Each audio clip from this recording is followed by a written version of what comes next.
আসসালামু আলাইকুম ওয়া রাহমাতুল্লাহ। সুধী দর্শক, দেশের প্রধান জাতীয় দৈনিক পত্রিকায় শিরোনামে স্থান করে নেওয়া গুরুত্বপূর্ণ খবরগুলো নিয়ে হাজির হলাম আপনাদের সামনে। আশা করি সাথেই থাকবেন। গুরুত্বপূর্ণ শিরোনামগুলোর মধ্যে আজ যা যা থাকছে: সীমান্তে পশ্চিম উত্তেজনা, সীমান্তে ভুক্তভোগী নারী ও শিশুদের মানবেতর জীবন, দুই দেশের সরকারের আলোচনার মাধ্যমে সমস্যা সমাধানের তাগিদ বিশিষ্টজনদের, জ্বালানি ও বিদ্যুতের মূল্যবৃদ্ধিতে নতুন চাপে অর্থনীতি, মূল্যস্ফীতি 9.04%, কমেছে মানুষের ক্রয় ক্ষমতা, জীবনযাত্রা আরও কঠিন হবে বলে জানিয়েছে গবেষণা প্রতিষ্ঠান সিপিডি, নিম্ন আয়ের গ্রাহককে বিদ্যুতের বাড়তি দাম দিতে হবে না, বিদ্যুৎ জ্বালানির দাম না কমালে রুদ্ররূপ দেখাবে জনগণ, মন্তব্য জামায়াতের। দলটির পক্ষ থেকে আরও বলা হয়, 2 বছরে দাম না বাড়ানোর ঘোষণা দিয়ে 3 মাসেই বিদ্যুতের দাম বাড়ালো সরকার। শেয়ার বাজারে নতুন নেতৃত্ব, আস্থা ফেরানো বড় চ্যালেঞ্জ। বিএসইসির নতুন চেয়ারম্যান হলেন মাসুদ খান। 8 দিন হাসপাতালে 6 নবজাতকের মৃত্যুর ঘটনা। মৃত্যুর তদন্ত প্রতিবেদন প্রকাশ করেছে সরকার।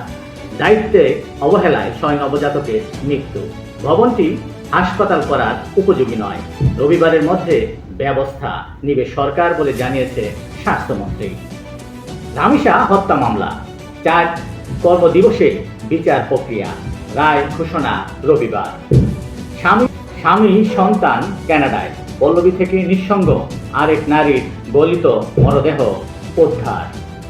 কিশোরগঞ্জে মাকে হত্যা করে মেঝেতে লাশ পুতল ছেলে। টাঙ্গাইলে সাবেক যুবদল নেতা, ভোলা, কুমিল্লা ও নারায়ণগঞ্জে 3 নারীর লাশ উদ্ধার। খুলনায় সন্ত্রাসীদের তৎপরতা, তারা প্রকাশ্যে খুন করে প্রচারণা চালায় এবং দোয়া চায় ফেসবুকে। স্থানীয়দের অভিযোগ, তারা শক্তিশালী হয়েছে আইন শৃঙ্খলা বাহিনীর নিষ্ক্রিয়তায়।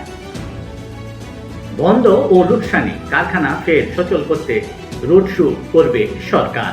প্রধানমন্ত্রী তারেক রহমানের সভাপতিত্বে সিদ্ধান্ত গৃহীত হয়। বন্ধ কারখানা চালু করতে 200 কোটি টাকা পর্যন্ত ঋণ, সুদের হার 7%। বাংলাদেশ ব্যাংকের তহবিল ঘোষণা। দেশের প্রধান জাতীয় দৈনিক পত্রিকার শিরোনামে স্থান করে নেওয়া আন্তর্জাতিক খবরগুলোর মধ্যে আজ যা যা থাকছে: কংগ্রেসে বড় ধাক্কা খেলেন মার্কিন প্রেসিডেন্ট ডোনাল্ড ট্রাম্প।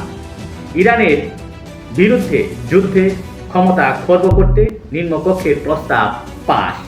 ভোট দিয়েছে রিপাবলিকানও, সেনাবাহিনী সরানোর নির্দেশ।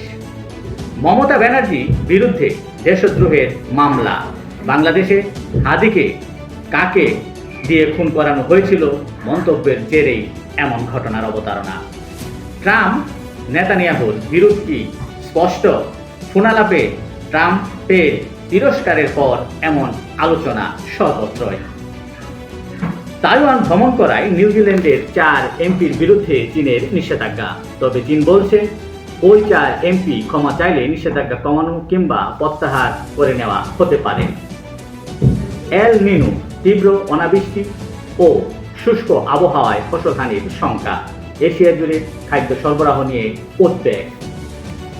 উচ্চ ক্ষমতার কার্বন ফাইবারের বাণিজ্যিক উৎপাদন শুরু চীনে। নতুন প্রজন্মের এই কার্বন ফাইবার উচ্চ প্রযুক্তি শিল্পের গুরুত্বপূর্ণ কাঁচামাল হিসেবে ব্যবহৃত হবে। নিলামে উঠছে রাশিয়ার পেজস ভাদকার দুর্গ। এই ছিল দেশের প্রধান জাতীয় দৈনিক পত্রিকার শিরোনামে স্থান করে নেওয়া গুরুত্বপূর্ণ খবরগুলো, জানিয়ে এতক্ষণ আপনাদের মাঝে উপস্থিত ছিলাম। আজকের মতো এখানে, আবারও দেখা হবে আগামীকাল ঠিক একইভাবে। সে পর্যন্ত অবশ্যই ভালো থাকবেন, সুস্থ থাকবেন। আসসালামু আলাইকুম ওয়া রাহমাতুল্লাহ।